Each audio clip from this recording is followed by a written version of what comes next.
Okay, well, look, I promised I'd be back. I promised if the last video did well, I'd be back to talk more about FM24. You guys smashed the announce. I'm back here to discuss the first bit of the roadmap: smarter transfers, squad building, and finance. I appreciate the "and finance" bit seems like the least exciting bit of all of that. I've already read the blog. It is the most exciting bit of it. There are some game-changing things coming to FM24. Let's take a look through them together.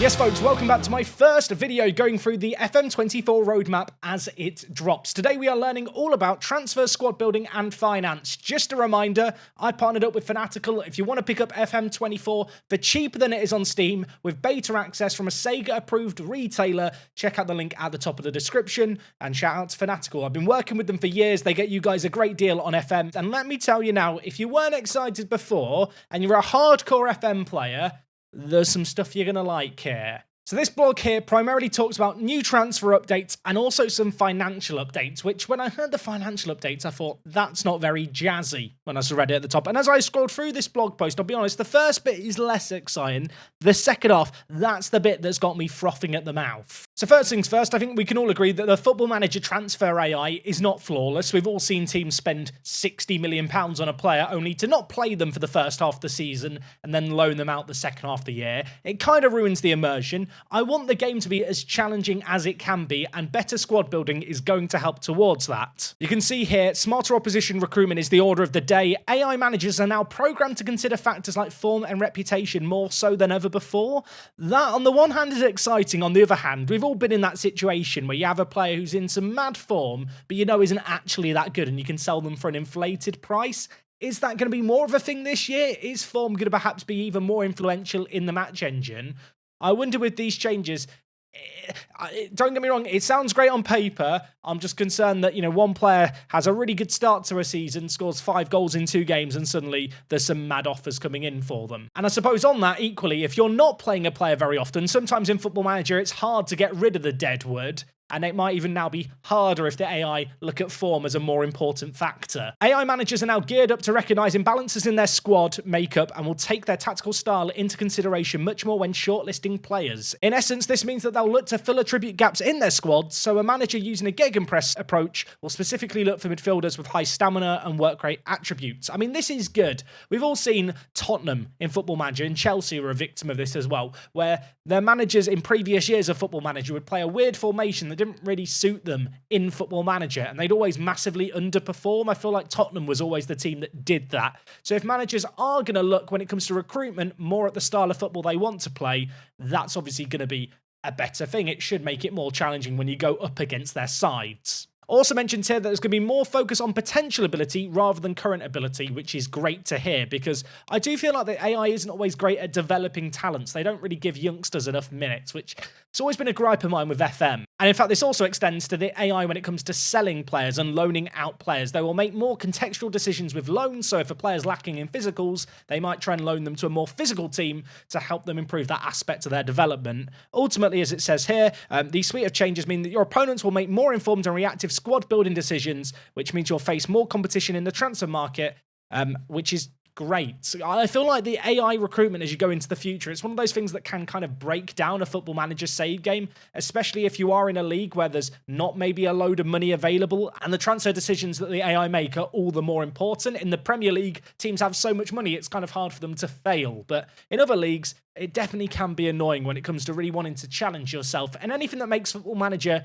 more difficult gets a thumbs up from me. The blog also here talks about variation to player development. So in previous years, Football Manager, youth players weren't really picked all that often for the starting 11. Now, they'll be on the bench more often. If you're controlling a game in the latter stages, young players will come on. Hopefully those minutes are going to result in more players developing. Obviously, that is a great thing to see. It's kind of pretty realistic. It's something that I do as a player. If the AI is going to start employing some of these strategies, that's going to make the game more difficult. On top of that, something that has me really excited is some tweaks to player development. Now, whenever we see something that says tweaks and there's no hard examples or proof or, visuals to go with it, I'm a little bit dubious.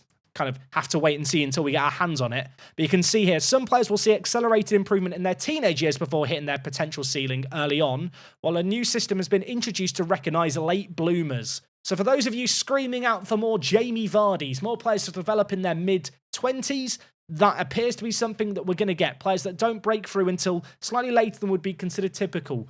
That excites me. I feel like in Football Manager at the moment, once a player hits the age of 20, you kind of just toss them to the side, decide you don't want to play with them anymore. It's like, you know, the Andy in Toy Story meme throwing Woody to the... That's what you like. A player turns 21, not fulfilled their potential, get them out the door.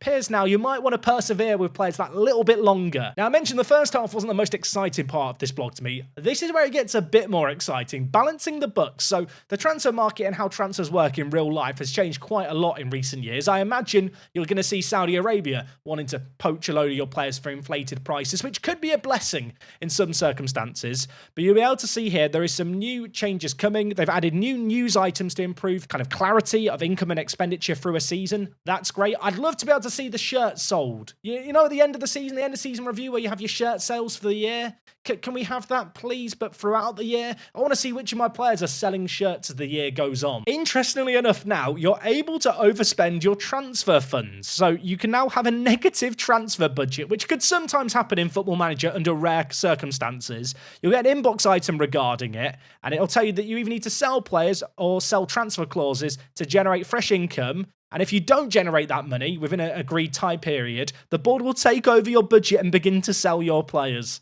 If that doesn't work as advertised, I can already see people raging on the internet when their best young players are being sold by their staff. But yeah, it sounds like you might be able to gamble on things a little bit more. And in fact, there is a screenshot here that shows it. And when you join a club, you might join a club with a negative transfer budget. In this instance here, negative £20 million transfer budget. And if enough money isn't generated within 1 week, the board will take matters into their own hands. So yeah, if you are someone who likes to hop between clubs, join teams midway through seasons, you might find yourself in some situation like this where you join and are told, yeah, we need money in a week.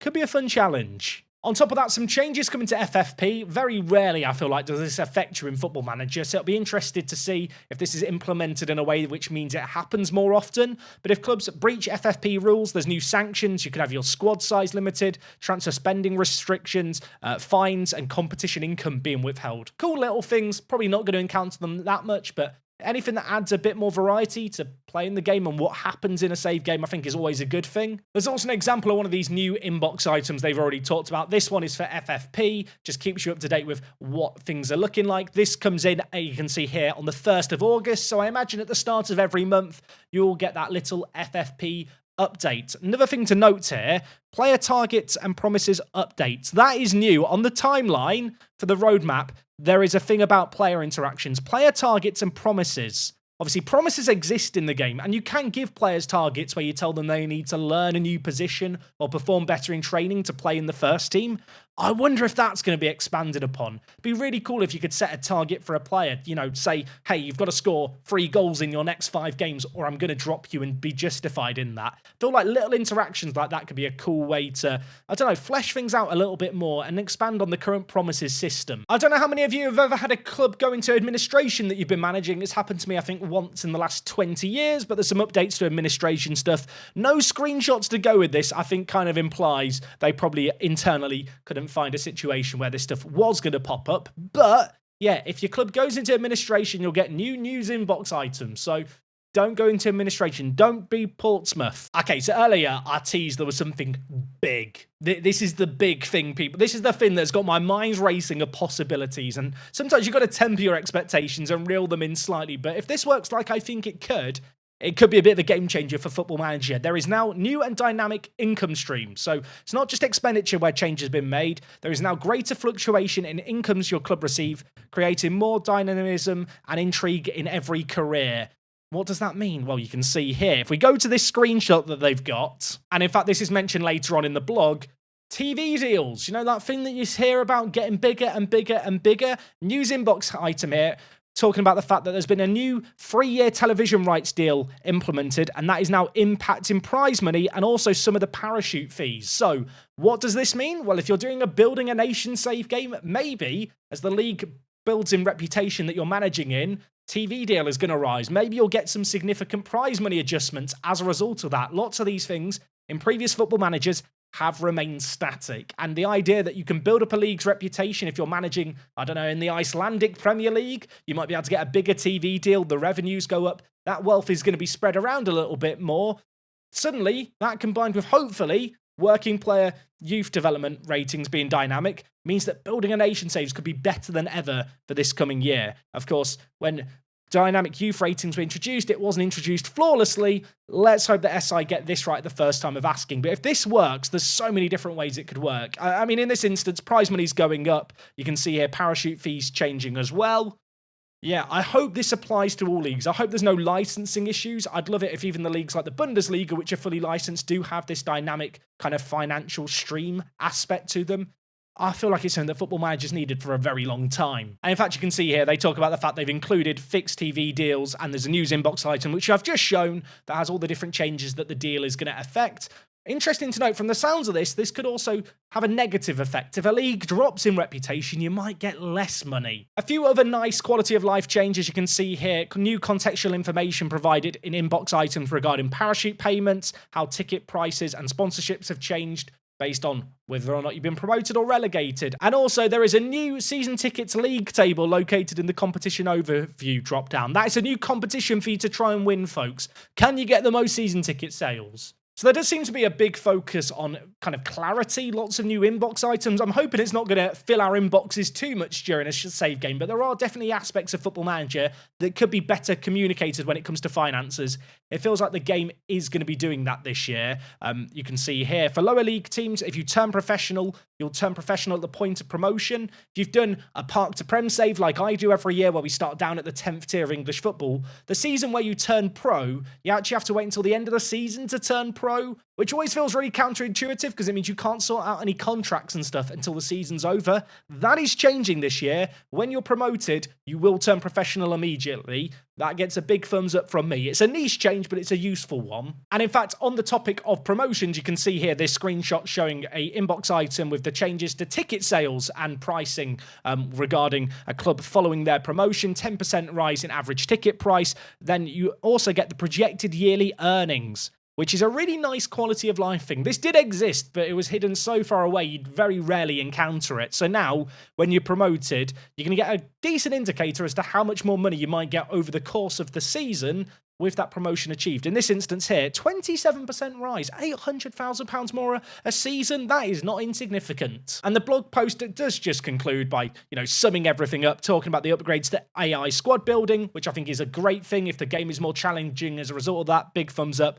Financial system changes, there's some nice quality of life stuff in there. I think it goes without saying, and I think this is probably going to apply to most people. The dynamic kind of TV funds and also the negative transfer budgets are the two things that kind of excite me here. Two things that I think will actually change the way that you play the game. With the transfer budgets, it's going to be interesting to see, can you intentionally spend beyond your means and then sell players after? Obviously, you see it in real life now. If a club sells a player for a load of money, they then get told by a load of clubs inflated prices because they know the club's got money because they've made a big sale. Someone like Tottenham selling Harry Kane, other clubs know they have all that money and ask for more. With this new system, before you confirm the sale of that player, or in fact, before you sell the player at all, you could try and find a replacement and sign a replacement and then, save a couple of bob, potentially. I feel like that is a nice change in itself. I do like the little update as well on player youth development. I know this is just a footnote, and obviously it's the kind of thing where we need to get our hands on it, but if this works as advertised, it's going to add some real variety to games going forward. Now, just as a little reminder, this is only the first blog post of many during the Football Manager 2024 roadmap. Later on this week, they're going to be talking about intermediaries and offloading players. That's going to be an interesting thing to note. And next week, we are going to hear about individual player targets and interaction logic. We spotted it in that inbox item. If I was going to make a prediction there, that's going to be an expansion to the promises system where maybe you set goals for players to try and achieve. That could be very, very interesting. Curious to see what that could entail. If you've got any thoughts or theories, leave them down below. And of course, week beginning the 25th, set piece refresh. That is the thing I'm waiting for with bated breath. I really hope it's good. Anyway, folks, that is going to conclude the video for today. Let me know your thoughts on the blog post down below. Have you read through it yourself? What do you think of the TV deals, the youth development stuff? Is there an aspect that I'm not excited about that you're excited about? I'd love to know your thoughts down below. Besides that, we will be back with more FM24 content very, very soon. Get subscribed for it, and until next time, it is me, Jack. I'll see you all on the next one. I'm out.